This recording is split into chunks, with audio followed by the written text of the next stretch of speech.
We are counting down the 16 most brutal torture devices nature ever handed out, except these were not medieval inventions. They were built into real dinosaurs. From bone-crushing tails and claws longer than your arm, to weapons that left victims limping and healing for months. Each entry is backed by forensic evidence, fossilized bite marks, shattered bones, and wounds that actually healed. Some left their victims alive and suffering. Others turned prehistoric combat into a prolonged nightmare. Which weapon was the least efficient and most torturous? Not exactly a clean museum exhibit. Coming in at number 16, the first entry in our countdown. Coming in at number 16, Dilophosaurus, the early Jurassic predator from Arizona, with a pair of twin crests running front to back along its skull. The weapon. Those crests look thin and fragile at first glance, like a prop from a bad dinosaur parade, but they were not for show. The pair of bony crests functioned as a battering ram in intraspecies combat. The evidence. Specimen TTM 23101, housed at the Texas Memorial Museum, reveals a pattern of microfractures and healed trauma at the base of both crests. Under the microscope, the injuries read like a medical chart for chronic headaches, repeated impacts, compressed blood vessels, and bone remodeling consistent with blunt force.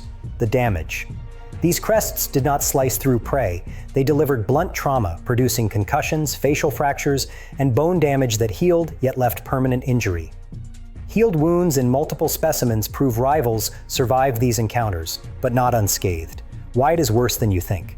No quick kills here. This was social violence that inflicted long-term suffering, the prehistoric equivalent of a migraine that never went away. Nature's demo derby, a design that plainly skipped the safety testing phase. Coming in at number 15, Baryonyx, the early Cretaceous predator from England. The weapon, a 30-centimeter thumb claw, curved like a meat hook, built for impalement, not mercy. The evidence, the holotype specimen NHMUK PV R9951, records gut contents with half-digested fish, and the bones of a juvenile iguanodon.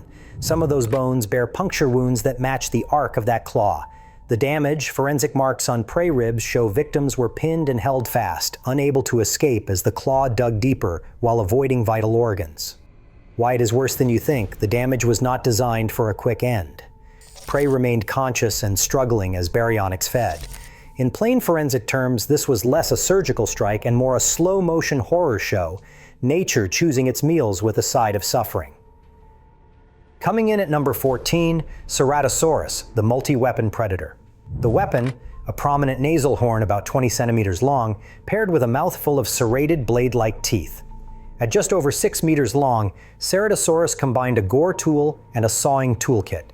The evidence is chilling. A sauropod vertebra, specimen UW1 from Utah's Morrison Formation, preserves a deep, healed horn puncture sitting immediately beside gouges carved by those signature teeth. The healed bone proves the prey survived the initial strike and lived long enough to show repair. The damage unfolded as a two-stage assault. First, the horn delivered a goring wound, often missing vital organs but inflicting massive trauma. Then, while the victim remained alive and exposed, the teeth went to work, ripping and sawing through flesh in a second act. This was not a quick kill, it was prolonged injury. Bleeding and infection set in, and death came over hours. Why it's worse than you think. This was forensic cruelty rather than efficiency. A design that paired a puncture weapon with flesh-tearing teeth to maximize agony and leave survivors to suffer rather than perish instantly. Coming in at number 13, Suchomimus, the early Cretaceous predator from Niger. The weapon. Its crocodile-like jaw stretched nearly 36 feet and carried 122 conical teeth, each designed for grip, not slicing. The evidence. Spiral fractures in fish bones and small prey elements from the Ellerhaz Formation in Niger show a twisting damage pattern consistent with a death roll. The jawbones themselves are reinforced, built to resist the torsion forces of that twisting motion. The damage. Those spiral fractures and twisted fragments in multiple fossil specimens record a feeding strategy of clamp down, twist, and tear. Some of the prey bones show partial healing, collected from the Ellerhaz Formation, proof that victims sometimes survive the initial assault only to limp away with spiral breaks that would never set right. Why it is worse than you think.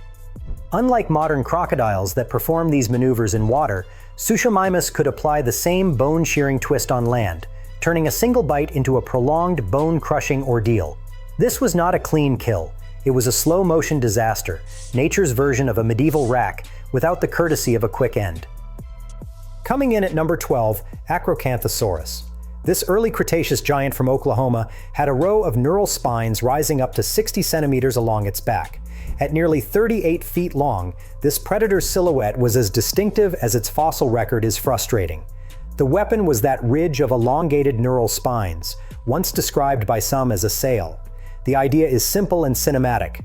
Acrocanthosaurus could use a muscular hump to body slam prey, combining blunt force with a slashing surface.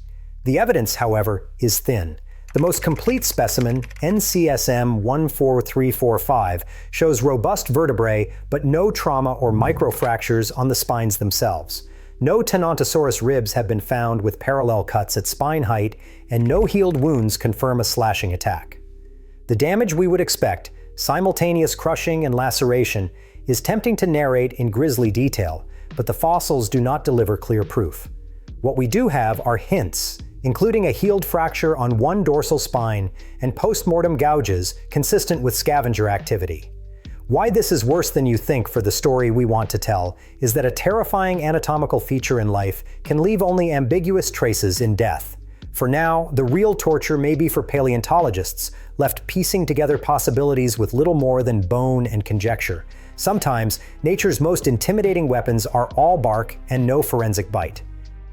Coming in at number 11, Giganotosaurus steps into the forensic spotlight, a predator from late Cretaceous Argentina with teeth that would make a great white shark jealous.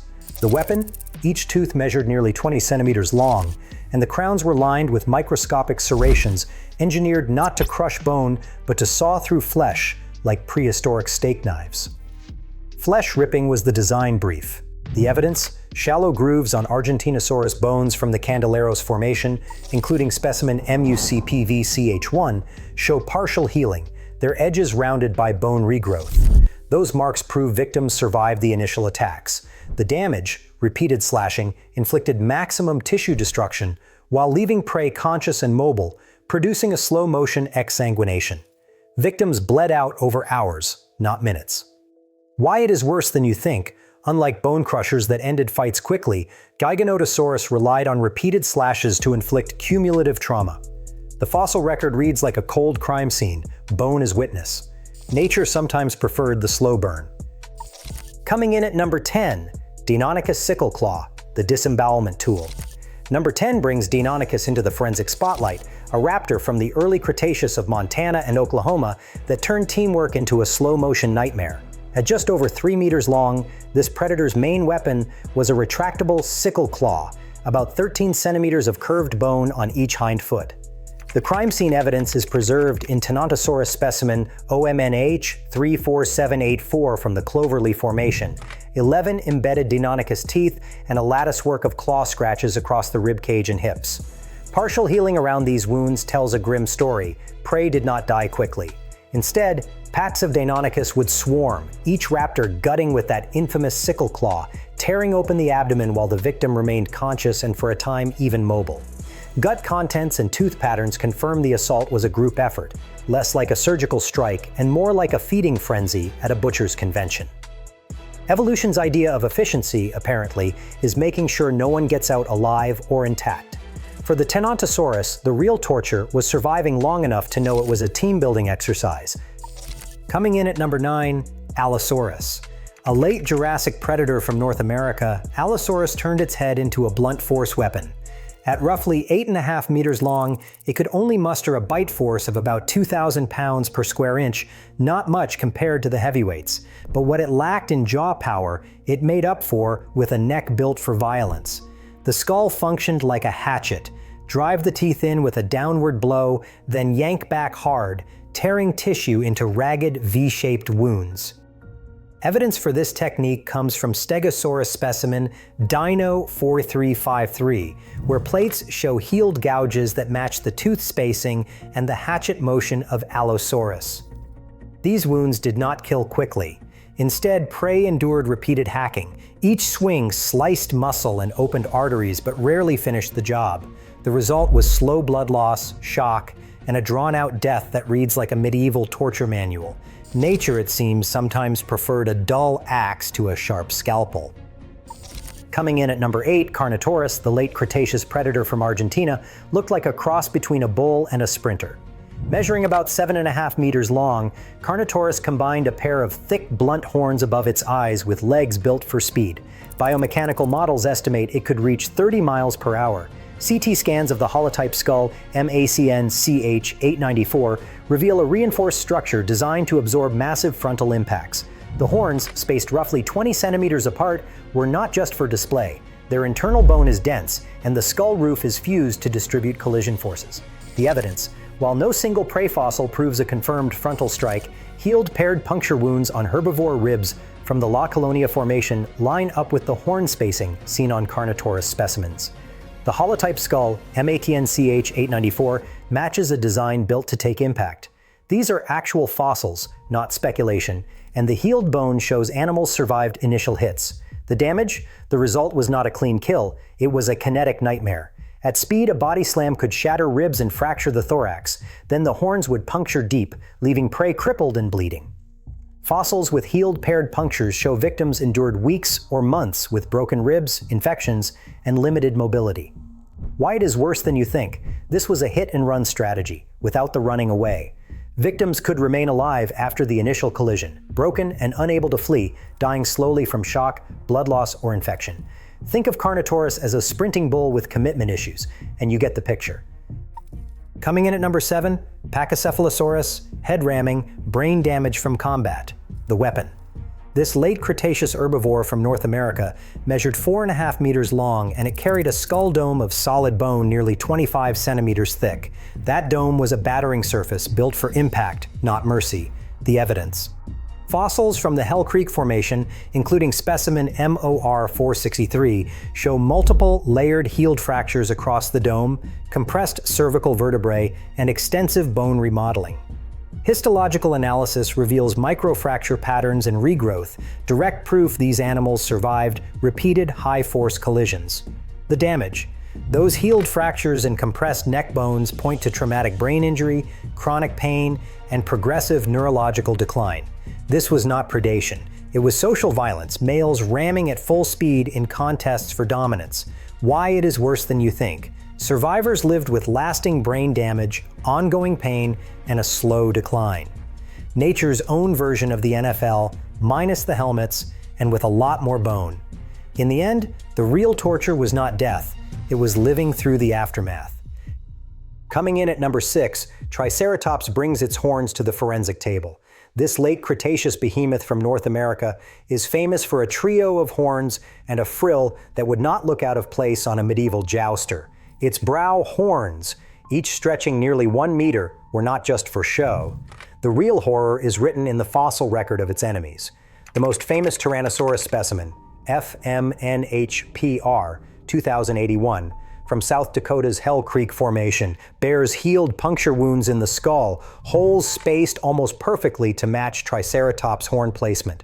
These were not glancing blows. The depth and diameter of the wounds suggest a full-force goring, yet the predator survived. What followed was not a quick end, but months of infection, festering tissue, and chronic pain. Sepsis was the likely executioner.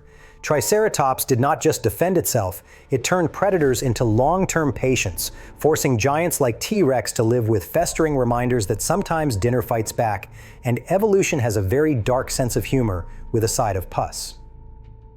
Coming in at number 5, Ankylosaurus clubtail, blunt force trauma specialist. Number 5 brings Ankylosaurus into the forensic spotlight, a late Cretaceous tank from North America armed with a tail club that redefined blunt force trauma.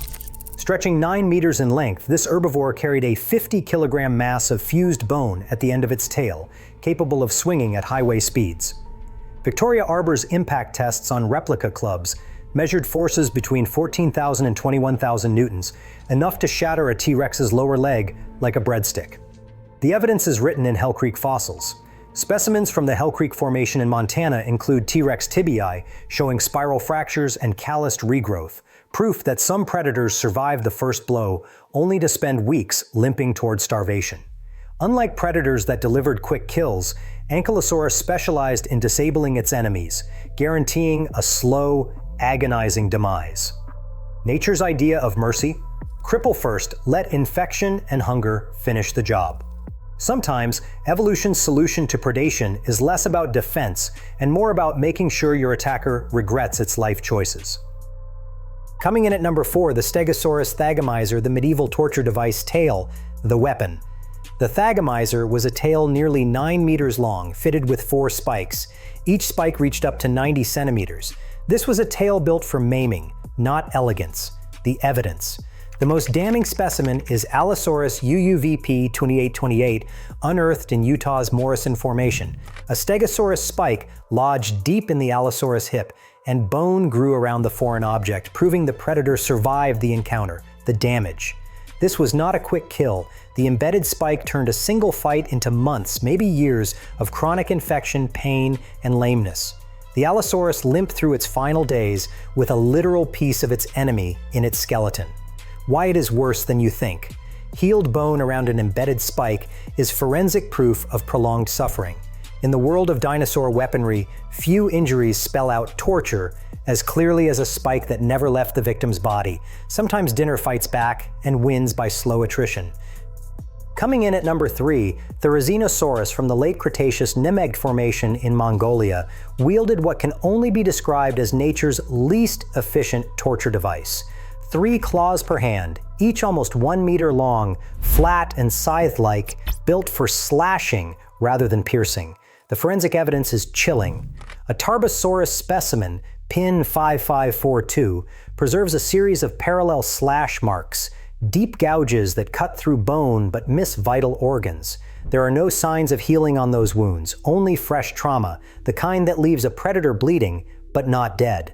At 5 meters tall, Therizinosaurus could deliver those cuts with terrifying reach, and the real horror was what happened next. Victims did not drop instantly. Instead, they staggered away, bleeding out over hours, each movement widening the gash. This was messy and prolonged, anything but merciful. It is the prehistoric equivalent of being attacked by a homicidal gardener with a broken hedge trimmer.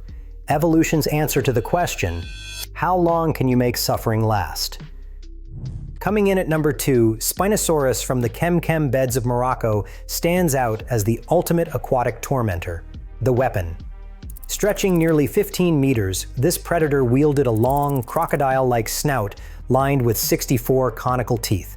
Each tooth was built not to slice, but to clamp, to hold. The evidence. Specimens from the Kem Kem beds show distinctive puncture patterns in fish bones and in pterosaur elements with no signs of healing. That absence of healed bone paired with perimortem damage in the same fossils means victims rarely escaped alive. Forensic study records crushed and snapped bone, damage consistent with a jaw that held on while force was applied, bones smashed but not pulverized. The damage.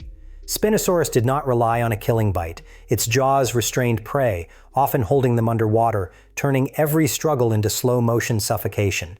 Victims died by drowning or by crushing pressure while still conscious, as oxygen ran out. Why it is worse than you think. Biomechanically, this was a tool of restraint rather than quick dispatch. Powerful enough to grip, not powerful enough to deliver a rapid kill. In the prehistoric arms race, Spinosaurus specialized in prolonged suffering, nature's idea of a waterboarding specialist with teeth built for unrelenting torture. Coming in at number 1, Tyrannosaurus rex delivers the ultimate fossil record of torture, an apex predator whose bite did not just kill, but condemned its victims to months of agony. Measuring up to 12 meters, T-Rex wielded a bite force between 8,000 and 12,800 pounds per square inch, enough to pulverize bone like a hydraulic press. The evidence is chilling. A Triceratops pelvis from the Hell Creek Formation, cataloged as MOR 693, preserves a T-Rex tooth embedded deep in the bone, healed over as the prey survived the attack. Edmontosaurus vertebrae at the American Museum of Natural History show multiple healed T-Rex bite wounds, proof of repeated assaults. These were not clean kills. Prey often limped away with shattered skeletons and festering wounds, only to face infection, starvation, or another round with the king. In the prehistoric arms race, T-Rex did not just end lives, it dragged them out, one crushed bone at a time. Across all 16 fossil weapons, one pattern emerges. Evolution did not design dinosaurs for mercy, it designed them for maximum suffering. Healed wounds and embedded claws in real specimens prove nature favored drawn-out trauma over efficiency. These fossils are not just relics, they are reminders that survival often meant enduring agony. In the prehistoric arms race, pain was not a side effect, it was the point. Which weapon shocked you most? Drop your thoughts below.